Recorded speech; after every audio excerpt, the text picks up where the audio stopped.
On our front tonight, my guest is General Joseph Dunu Mensah, two-time Chief of Defense Staff. He's joining me for a conversation into the critical aspects that highlighted in the recent State of the Nation's address. I'm talking about the very important national security one. The address underscored various dimensions of national security that demand attention and action. We shall be exploring those in this conversation. But first, we should be dealing with perhaps a bigger issue on our hands. We will head to Parliament, where the legislature has finally passed the Human Sexual Rights and Family Values Bill, popularly known as the Anti-Gay Bill. Joining me now is the ranking member on the Constitutional, Legal and Parliamentary Affairs Committee in Ghana's Parliament, the Honorable Member of Parliament called Bernard Ahiafo. Honorable, you are welcome to Upfront. I hope you are doing well this evening. And certainly, we should be able to speak to him after this break.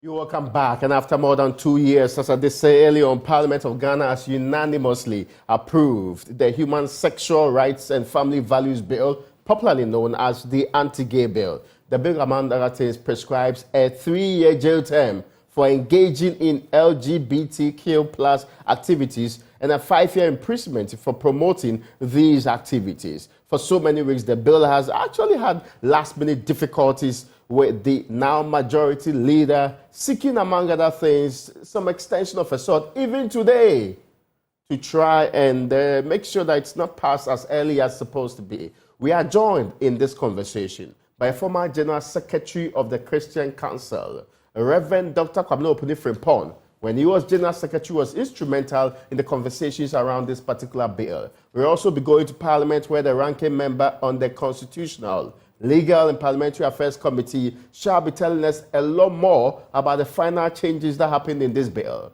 But first, Reverend Dr. Kwabena Opunifrimpong, you're welcome to our front.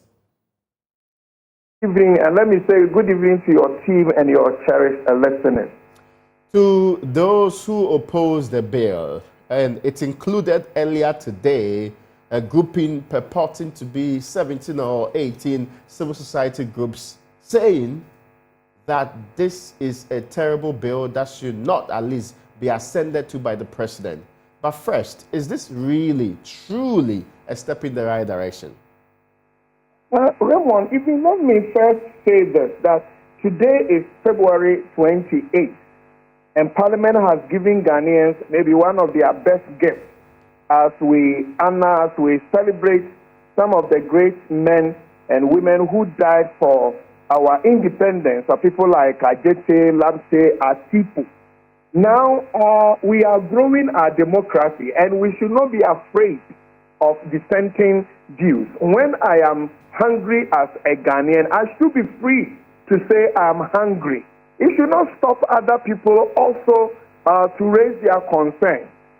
This anti-LGBT law that has been passed, it must be said, it's a national concern. What Parliament has done today, they have only responded to a national concern and deserve the commendation, the congratulations of Ghanaians. That other people will want to come together and raise their voices, that is their democratic right. But we want to plead with the president, the father of our land, that this law is a national concern matter, and therefore he must also give it a national response as early as possible. Even if some people want to challenge it at court, demonstrations, media, that is also their right. But it should not stop Ghanaians from protecting our moral values today and the generations that will come after us. Raymond. The argument has been from the beginning, even till now. And today, even though he says he's not opposed to the bill, the majority leader in Ghana's parliament said he needed more time to actually propose further amendments. Why are we in a hurry? We know it's taking 2 years, but why can't the majority have the tenacity to listen to the minority on this matter? Raymond, even though in your introductory remarks you said 2 or more years. But sincerely, that is the period that the 8 or so parliamentarians decided to present a private bill to Parliament. But the conversation had been started long ago. This conversation is not just 2-3 years. It was the only thing our big brother, Honorable Sam George, and his people did was sponsoring the bill. But the conversation has started long ago. So it's not, if you say we need more time, it's not like we woke up this morning or even 3 years ago and then we said we are going to have this law in this country. Even while in Parliament, civil society groups, traditional leaders, church leaders, Muslim leaders, so many civil society groups and others have been part of the process. It seems to me even the Attorney General of this country, the lawyer for the president, all of them have been part of the process. And therefore, we should not give impression that, oh, you are rushing through something.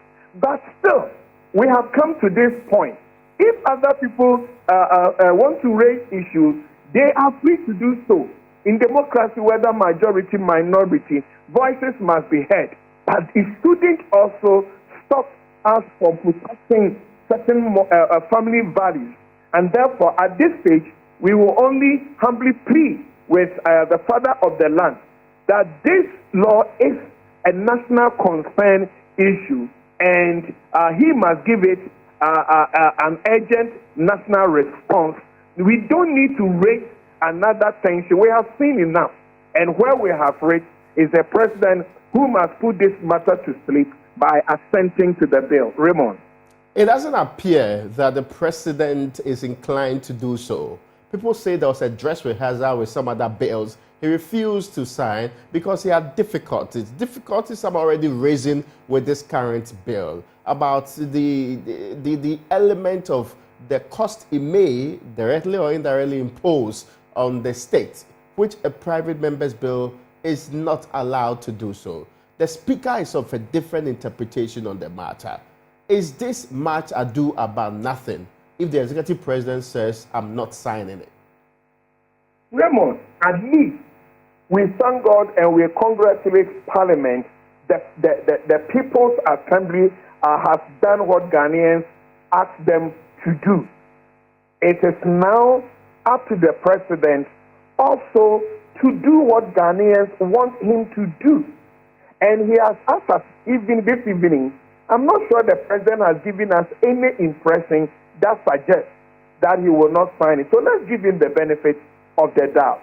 The Attorney General has been part of this process.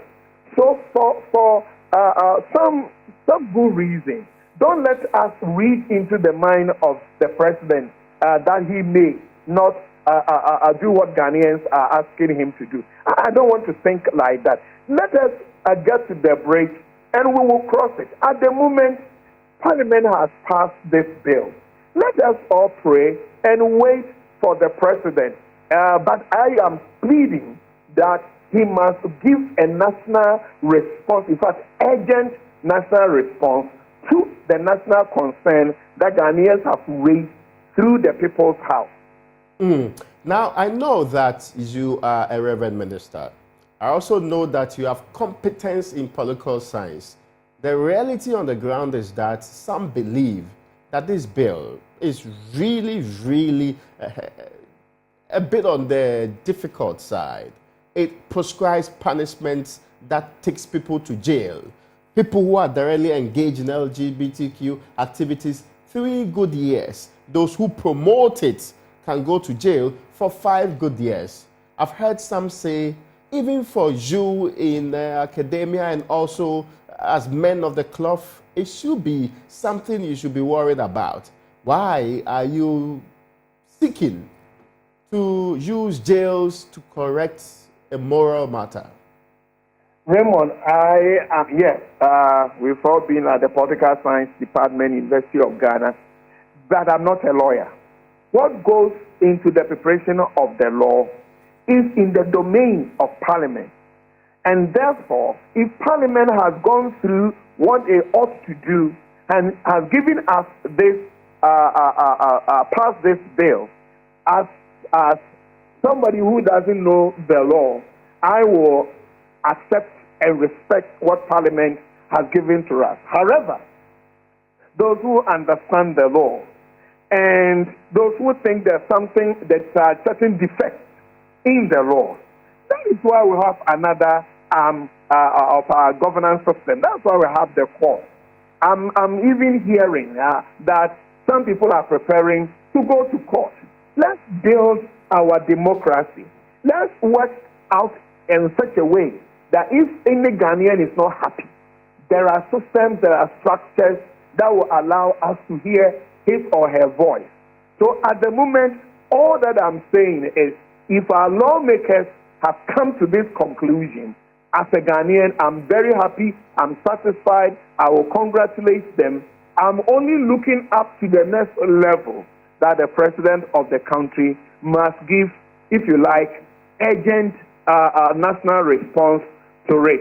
Anybody who has any other opinion, view, must explore the democratic opportunities available for all of us as Ghanaians, and we keep moving on. But now Parliament has spoken. Raymond. I get that, but Dr. Paul, some say that this bill will make us look terrible. It would actually present us in the eyes of the international public that Ghana is not a place to go to. Ghana is a pariah state. Ghana is in the leagues of the countries that respect very little of people's human rights and do not have the systems that promote 21st century engagement, that of we feeling, that of respecting rights, and that of a communal grouping that has respect for other people's differences. Raymond, it seems to me we have crossed the issues you have raised. All these issues emerged before today. But just for the purpose of our conversation, we have other Muslim countries. Some Muslim countries hosted a World Cup, and they took a position that we will not accept this. And FIFA still send World Cup to those countries. Recently, the Prime Minister of UK said, a man is a man, a woman is a woman, and he Prime Minister gave a word for all those who think that a man can become a woman, a Prime Minister of UK. In fact, there are still some states in US that whether trans women can enter into the domain of trans women and other bathroom and other things are still issues in some schools. So we should not, and in the other Africa countries that have, in fact, are gone ahead of us. So we should not give impression that this is just a Ghanaian issue.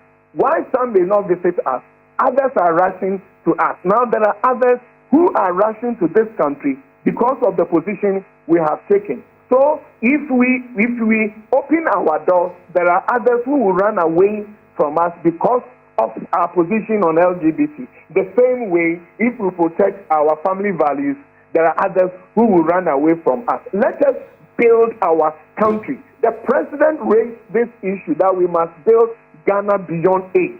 This is the time that even if people will run away from us with their aid, let us do what in our own consciousness we know this is right for us.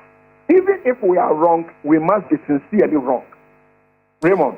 No, I get that point, because in all fairness, there's a lot of flack that we are likely to get for this. A lot of people out there who are going to see us in a very bad light. We are before an IMF program of a sort. We have terrible financial situation. We are just trying to recover from that.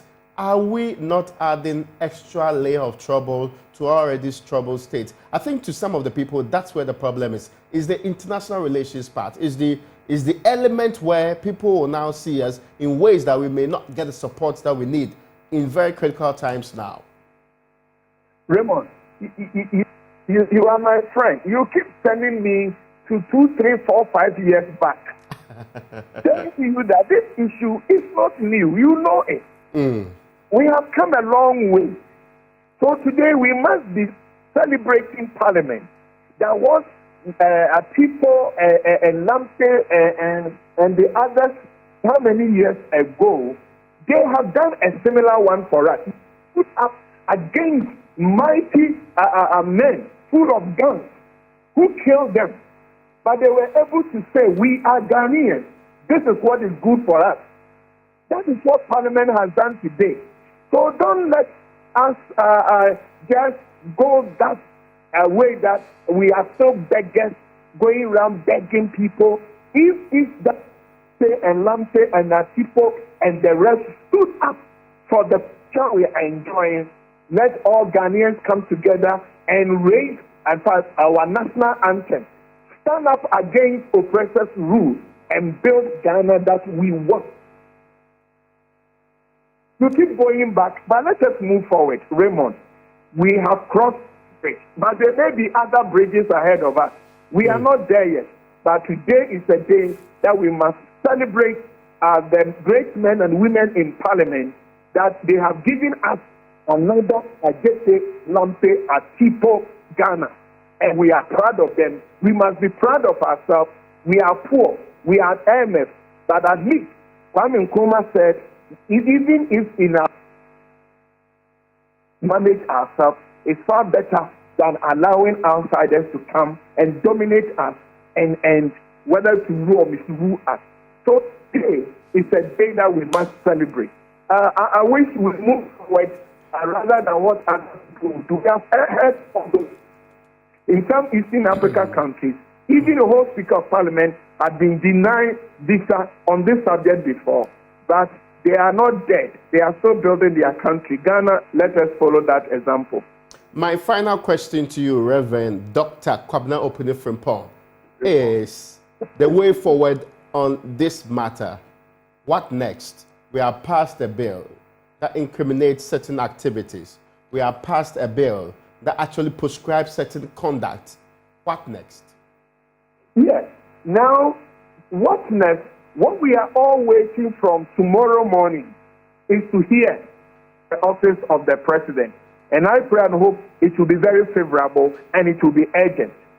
Beyond that, just having this law doesn't mean the battle is over. Those behind this LGBT thing are very powerful. They are in media, they are in music, they are in education, in fact, they are in religion, they are in industry, and they are all over. And the way they are playing, they are pushing all kind of influence, you know. So we must, as a nation, be alert that just having this law is not to go to bed. Let's intensify education, both from our homes, our mosques, our churches, media. The most important thing is not punishing people, but let people be. We can't build our country with certain moral values. We can build our country with some sound moral values, family values. The basis of our national life is family life. If families fail, we will fail as a country. Churches must even understand this. If Ghanaian family systems break down, churches, we will break down. Strong churches are determined by strong families. So having this law should not suggest to anybody that, hooray, the battle is not over. This is time for public education, enlightenment, getting our children closer to us, that this is what's happening in other countries. Maybe in Europe, in US, go that way, but we cannot. With even the men, we cannot. So, our dear young people, please, just have certain moral values that will help your own future and build you a better family. So, to me, after assent of the president to the bill, which I believe strongly he will do, now let all religious leaders, traditional leaders, all of us who advocated for this, now let's get ready to do the weird job. Parliament has for civil society groups, faith-based organizations, media, all those who raise voices. Now the time has come for us to educate. We should not be excited. We must commit to the education, that this, which will be law, I believe, will bring us to. And here, we should not fail ourselves as a people. Raymond. I am very grateful to you, Reverend Dr. Kwabena Frimpong. You certainly had in previous times, during your time as General Secretary of the Christian Council, is where the heated conversation on this particular bill, that bill that if you just join this conversation, the Parliament of the Republic of Ghana has passed that bill. The bill is called the Human Sexual Rights and Family Values Bill, but it has been christened, or if you like, nicknamed Anti-Gay Bill. The Parliament has passed it. It's left with the presidency or the President of the Republic of Ghana to give the assent to the bill or give reasons or refer it back to the Parliament with some excuse or some understanding that the Parliament missed in this engagement. Will President Akufo-Addo assent to this bill? That is the big question now. Former General Secretary is of the opinion that the President should promptly assent to the bill and give hope to Ghanaians on this particular issue. We shall be following up keenly with what happens in the next few days.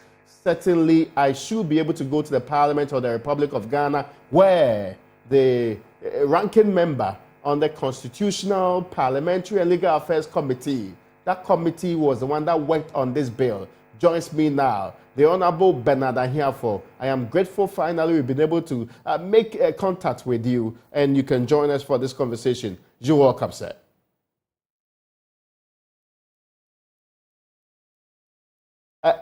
Honorable Ahiafo, if you can hear me, you're welcome. First, I want to start with exactly what did some of us miss in this bill. Is the bill truly intending to criminalize the conduct of even media people that may just be talking about LGBTQ? Well,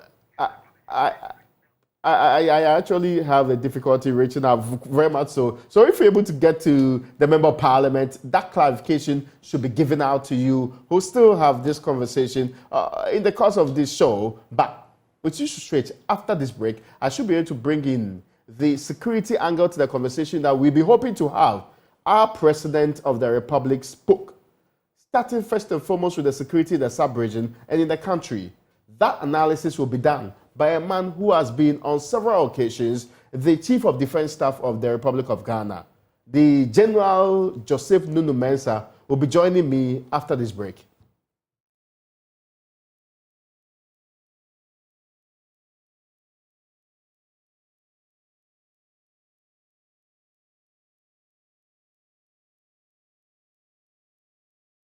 Welcome back to Upfront. Just gone by was a conversation on the Parliament of Ghana's passage of that bill. The bill has a long name, and those of you who have other names for it should learn this name: Human Sexual Rights and Family Values Bill.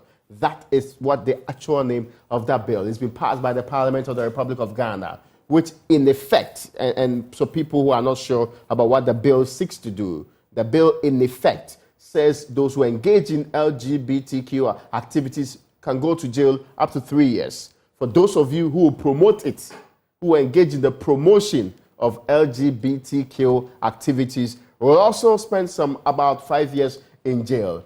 That is the crux of the bill. There are very defining elements explaining each of the other things that constitutes a crime under this particular bill in there. But we need to still stay in Parliament. The President of the Republic of Ghana did deliver a very important State of the Nation address. This address yesterday came with him telling us what's been happening in every sector. But uncharacteristic of how he does it, he started with the security sector. The President drew attention to a very terrible scenario we have in the sub-region. Indeed, he moved forward to say that we are apparently isolated because there has been some terrorist activity in basically all our neighboring countries, which makes it a very difficult situation for us to be in. He promised to face the security of this country and deal with the problem. I have brought on board a former Chief of Defense Staff. He's done that job several times. He's been former head of human security too. He's done a lot of security work. General Joseph Nunu Mensah, you're welcome to Upfront. Very much. General, I hope you are doing well this day. And it's been a long time since we tapped into your wisdom, sir. That is true, but time is moving on, and I'm getting older, so a little bit more quiet than before. But I'm still around and take interest in national issues. Well, then, you really have actually been a man of extraordinary nature, because you do not look extremely old to many people, as your actual age suggests. But I dragged you into this conversation because the executive lead of the country has actually been talking about security. Now, he talks about the threat in the sub-region and how we should work out strongly to actually deal with our own. I want us to go straight to the point of dealing with this matter. Given the rise in extremism and terrorism in West Africa, do you think Ghana is positioned to safeguard its borders and prevent any infiltration or attacks? Well, we can't discuss security in isolation. We have had a very checkered past as a nation. When you go into the past, starting from 1966, overthrow of the Nkrumah regime, we had a series of upheavals which was climatized by the execution of senior military officers in 1979. But what appears to me to be the case is that we are not learning lessons from the past. Because the mistakes that caused the upheaval that I'm talking about, we keep on repeating them. And as long as we repeat them, we will get similar results. If the sub-region is blowing up, ECOWAS' solution was to ban those countries that had military coups. Rather than looking at themselves and saying, what have we done wrong? That should bring the military into politics. I have never favored the military in politics. And that is why when I left the military in 1996, I stood for parliament for Winneba, which is a Futu constituency, on the ticket of the MPP. I didn't believe the military's role is in politics. But as long as we in the sub-region, our politicians do things they know to be unpalatable, which they know to be wrong, and yet they do them, we shall continue to have these problems from time to time. So the solution is not to take the countries which have had military coups and then expel them. And then when they tell you, okay, we are leaving, then it's okay, come back. Africa is actually lagging behind. If you look at the past, as I just said, you shouldn't be repeating these mistakes.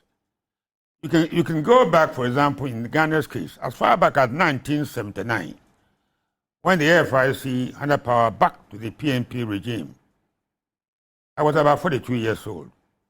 The new government of the PNP found it wise to retire me at that age.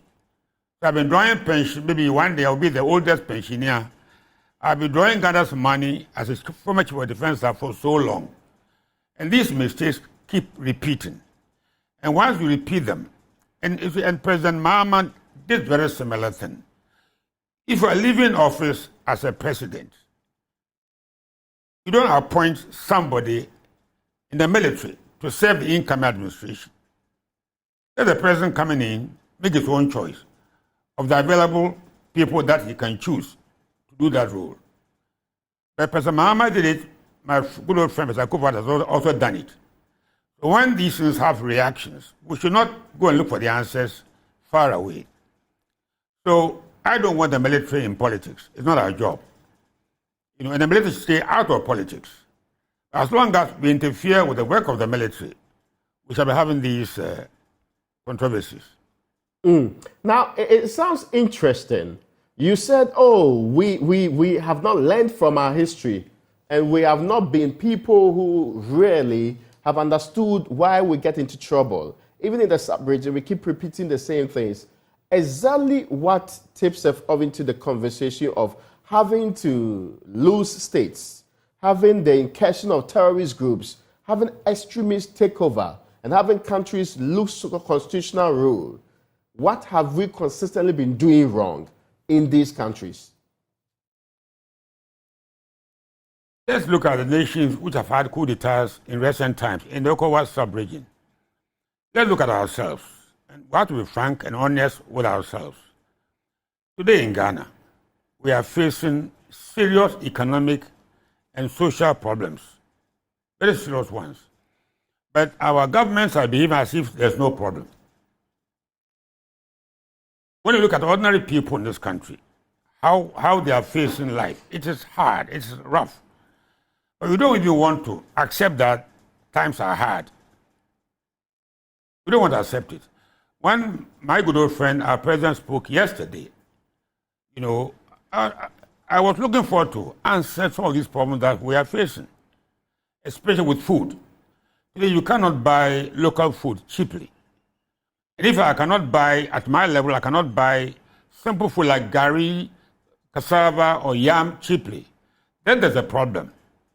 And the problem is going to get even harder. But we don't want to accept that it's going to get pretty rough. I know it's going to get pretty rough. And if we don't take care, we're going to have a massive food crisis that might lead into all kinds of problems. And see, we have people, I'm not saying that I'm the wisest person on earth, but there are many people like me around.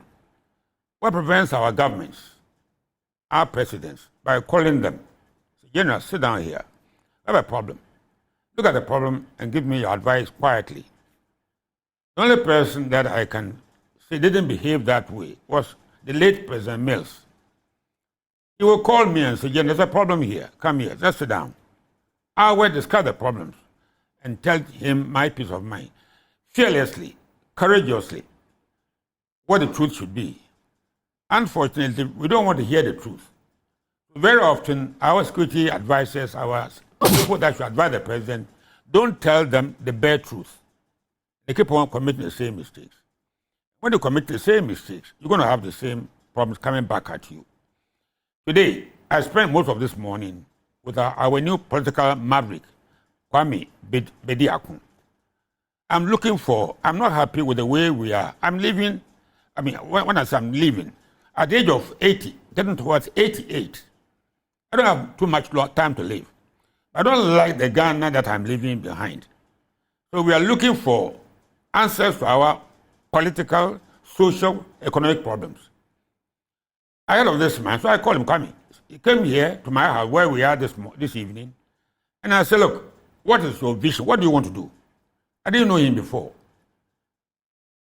Today I took him to other people that, senior citizens, because we need to find a solution. The NPP, NDC thing is not working.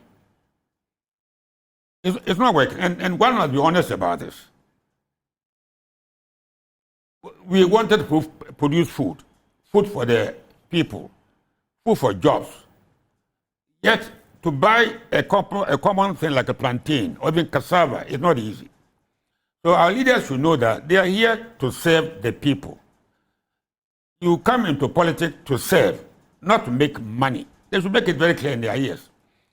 I told Kwame Bediakun, you say you have money. Tell the Ghanaian youth, tell them, I'm not coming to take your money from you. I have enough of it. I'm coming to build Ghana for the better, so that all of you and your children have a better life. I am not in this job here to make money. On my own, I've built at least 6 or 7 school blocks. When I say build, I don't drive there with Land Cruiser with air conditioning. I go and push wheelbarrows.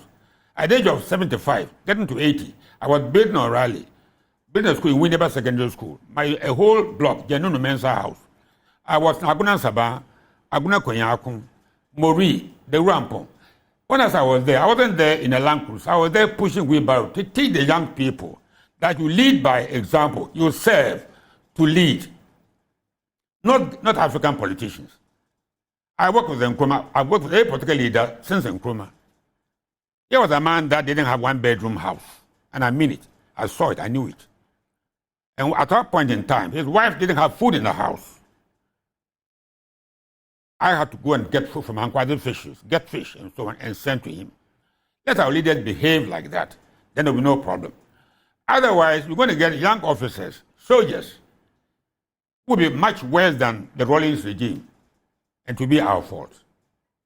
Now, the president was categorical in his reference that nobody should even flirt with the idea that, well, Ghana is better off with unconstitutional rule.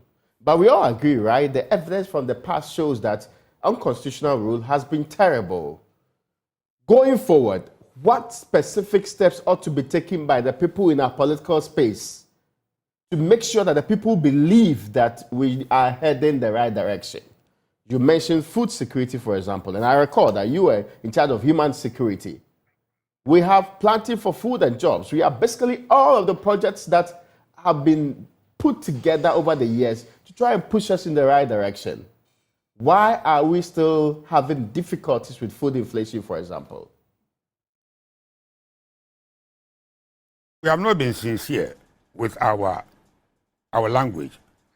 We say one thing and mean another. I've served with every government since independence, so I know what I'm talking about. We are not sincere. We don't have moral integrity. Politicians, I will never be a good politician because of who I am. You cannot be a good general, a good chief of defense staff, and at the same time be a good politician. The two positions are very different. In politics, you say whatever you need to say to have power. It isn't so in the military. You stay in power to do good for those that follow you. Their interest is your responsibility. It's not like this. Today, we sit here. I drove to Makola not very long ago, about 2-3 weeks ago, for the first time, from the old Kingsway, Cocoa Board to UTC. And the chaos I saw there, I couldn't believe it.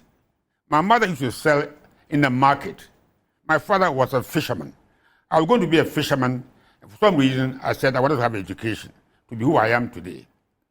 When I saw these women on the streets, without proper ablutions, proper toilets, proper water, I almost wept. And yet nobody seemed to care. The country is grinding to a halt. And nobody seems to care. So I'm saying, look, to be honest with you, I didn't have secondary education. I did have secondary education, but not university education. I'm surprised that we have all the politicians with degrees and with professorship and so on, and yet we do simple things that ordinary people will not do. I live not far from the State Fair. State Fair the site was given to Nkrumah to build the first State Fair. It was overthrown before it took place in 1967. Today we decide that we don't want to follow again the State Fair regime. When Makola is being choked, any common sense, man with any common sense will say, please, relieve the pressure on Makola Kantamanto by opening a new multi-billion market, so that those of us who live in Birmingham, Medina, and Teshinungwa and so on wouldn't have to put pressure on Makola. But we are selling off. We are selling off. And I'm glad that I've not been living for too long at my age. Those who are coming, the young people should wake up and say, look, this is our country. Our future is at stake. You don't expect me at my age to go and build schools again for you and your children. That is why I am encouraging this young man to look at, he's 43 years old. The future belongs to you. It doesn't belong to me. I'm finished. So let those in power think of society. It's not a place of making money. It's a place of coming to serve for the good of mankind, and that's all. This is President Akufo-Addo's final year in office. Generally, because you've seen basically every government, how do you think he has performed if you are rating and assessing him? Assessing who? President Akufo-Addo. Oh, President Akufo-Addo. President Akufo-Addo is a good friend of mine. In fact, I was his campaign manager in 1998 when he was aspiring to become the leader of the progress of the NPP. You know, but politicians are not the same. You see, I can say this of many other politicians. They change. They change. Only we in the military don't change. See, they change because they want power. Whatever gives them the power, they will do so. I have always said, Peter Govat is a good friend of mine, but I will not knowingly lie to him. That will, the free fee paying system, so that we can pay for all our young people in senior secondary school. We know you couldn't do it, but you're going to give us the right to have power, because I had a cousin. One day she told me, I'm going to see my grandson at a school, somewhere in the central region. I need money to go to the school. And I said, if you can't have money to buy, go by transport to see your grandchild's school, how will you look after the child when she's in school? So that one, Abebe Tuaka. That's the impression, because Aban want power. But we are in a crisis. The children, I have to go and build the school. You see, Yanu Mensa house. Because I felt that the system was collapsing. So I had to intervene. I had to do what I could. But it's not enough. So the president hasn't got much time. There'll be changes of late. But these changes wouldn't have much effect, because the game is almost over. You are playing football, you are down 4-0, 5 minutes to go, and making changes. It won't do much. It's those who are coming to replace the MPP regime, whoever is coming, they should wake up and say that, look, the world is in a crisis. We can't go to America, you can't go to Russia, you can't go to China. We have to defend ourselves. We have to protect ourselves. Teach us to be nation-loving people. Rather than the MPP and the NDC almost at war with each other. That is not what we chose them to come and do, to fight each other. It's to find solutions to the problems facing the country. Because the problems are going to get acute and much more difficult to solve. So for the president, I wish him well, but I don't believe that there's much he can do at this stage. Even though he said he has done a lot for the people of this country, very soon they will launch the achievement platform to share the many things that the presidency has done. You would admit that he did some good things. And you mentioned the free SHS, for example. It is a flagship program under this government. Government talks about other things like one district, one factory, other things like planting for food and jobs, other things like dams, and other things that really are being called flagships under this government. Those ones you cannot dispute, General. You see, the free SH program is a beautiful thing. My father was a fisherman. My mother was selling food in the market. I needed free HS, not a CDS. I can pay my children's school fees.